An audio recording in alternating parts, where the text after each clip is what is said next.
नमस्कार, मैं योग गुरु सुनील सिंह आज आपको बताने जा रहा हूं कि कपालभाति प्राणायाम क्या होता है, कैसे किया जाता है, क्या क्या सावधानियां रखनी होंगी और क्या क्या लाभ होते हैं।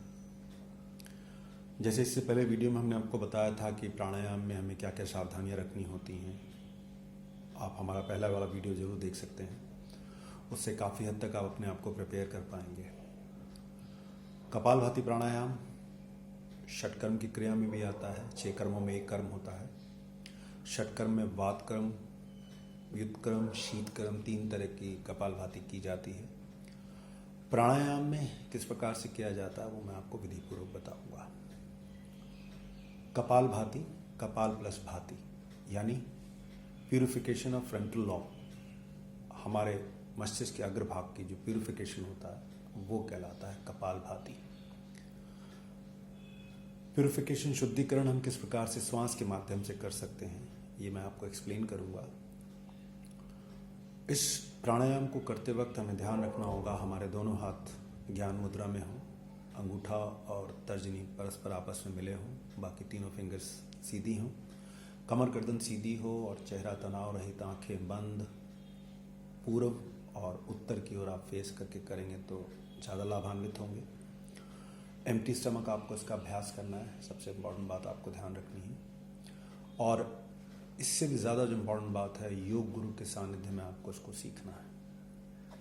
कपालभाति करते वक्त हमें क्या करना होता है, श्वास को हम बाय फोर्स नाक से निकालते हैं, एक्सहेलेशन करते हैं। और जो श्वास इनहेलेशन या श्वास को हम लेते हैं वो स्वतः पैसिव होता है। श्वास को जब हम बाहर निकालते हैं, आवाज़ के साथ श्वास को बाहर निकालते हैं, और जब हम श्वास बाहर निकालते हैं तो हमारा पेट अंदर की हो जाता है। इस प्राणायाम को करते वक्त कुछ सावधानियां आपको जरूर रखनी होगी। यदि आप बिगनर हैं, कोशिश करिए 40 से 50 बार इसका अभ्यास करें। जैसे जैसे आप अभ्यास होते जाते हैं फिर इसको संख्या को बढ़ा सकते हैं। इसमें जो लाभ होते हैं वो ज़रा ध्यान से समझ लीजिए। कपालभाति का सबसे बड़ा लाभ क्या होता है, शुद्धिकरण होता है हमारे पूरे नाड़ियों का, हमारे मस्तिष्क के अग्रभाग का। हमारे शरीर में ऑक्सीजन ज़्यादा जाती है, कार्बन डाइऑक्साइड ज़्यादा बाहर निकलती है, जिससे चेहरे पर तेज लावण्य, सौंदर्य बरकरार रहता है। आँखों की रोशनी के लिए बहुत अच्छा होता है, कान के लिए बहुत अच्छा होता है, जिनको कान की प्रॉब्लम होती है उनके लिए बहुत अच्छा होता है। और जब हम श्वास को बाहर निकालते हैं तो इनडायरेक्टली डायरेक्टली हमारे थायराइड पैथाइड ग्लैंड को भी एक्टिवेट करता है, जो हमारे मेटाबॉलिज्म को ठीक रखता है और हमारी बॉडी में कैल्शियम एब्जॉर्ब करने में मदद करता है। उसके अलावा जब एक्सहेलेशन, प्रश्वास जब हम बाय फोर्स करते हैं तो हमारे लंग्स में जितने टॉक्सिन्स जमा हो गए होते हैं वो बाहर निकलते हैं, जिससे कि गंभीर बीमारी जैसे ट्यूबरकुलोसिस, अस्थमा, ब्रोंकाइटिस जैसी समस्याएं भी धीरे धीरे दूर होती हैं।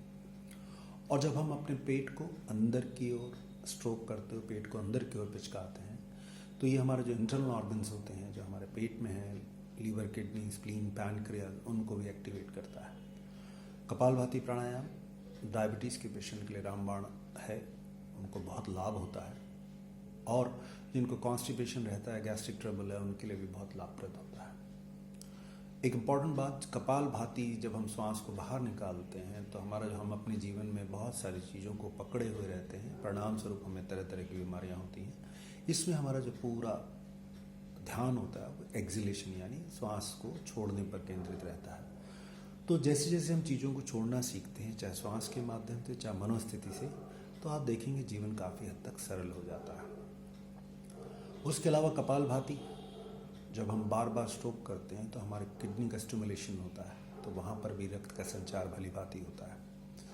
जो महिलाएं गर्भवती नहीं हो पाती, यदि वो कपालभाति का अभ्यास करती हैं तो देखेंगे धीरे धीरे उनका गर्भाशय शुद्ध होना शुरू हो जाता है। जिनको महिलाओं को मेंस्ट्रुअल प्रॉब्लम होती है, पीरियड्स की प्रॉब्लम होती है, जल्दी या डिले हो जाता है, उनके लिए भी कपालभाति बहुत ही शानदार प्राणायाम है। उसके अलावा जो लोग जिनको लोअर बैक की समस्या रहती है, यदि वो कपालभाति का धीरे धीरे अभ्यास करते हैं तो उनका जो स्टमक की मसल्स हैं, जो पेट की मसल्स हैं, उनमें बहुत ताकत आती है। परिणाम स्वरूप क्या होता है कि लोअर बैक भी धीरे धीरे उसमें ताकत आना शुरू हो जाती है, जो वहाँ पे मसल्स हैं। लेकिन कुछ आपको सावधानियां भी रखनी होंगी। कपालभाति करते वक्त आपको ध्यान रखना होगा 12 से 15 गिलास जल का सेवन करना होगा आपको। हृदय रोगी, उच्च रक्तचाप के रोगियों के लिए, हर्निया, गर्भवती महिलाएं, अल्सर कोलाइटिस के जो रोगी हैं, इनको कपालभाति करना वर्जित है। कपालभाति करते हुए कुछ बातें आपको जरूर ध्यान रखनी होंगी। यदि आपको लगता है जब आप कपालभाति करते हैं आप अनईजी हो जा रहे हैं तो इमीडिएटली गिव अप कर दीजिए, क्योंकि हो सकता है आपका ब्लड प्रेशर शूट कर गया। हमेशा ध्यान रखिए, प्राणायाम के लिए समय जगह निश्चित करिए। चलते हुए प्राणायाम का अभ्यास मत करिए, स्थिर होकर करिए। उस आसन को चूज कीजिए जिस आसन में आप आसानी पूर्वक लंबे पीरियड तक बैठ सकते हैं।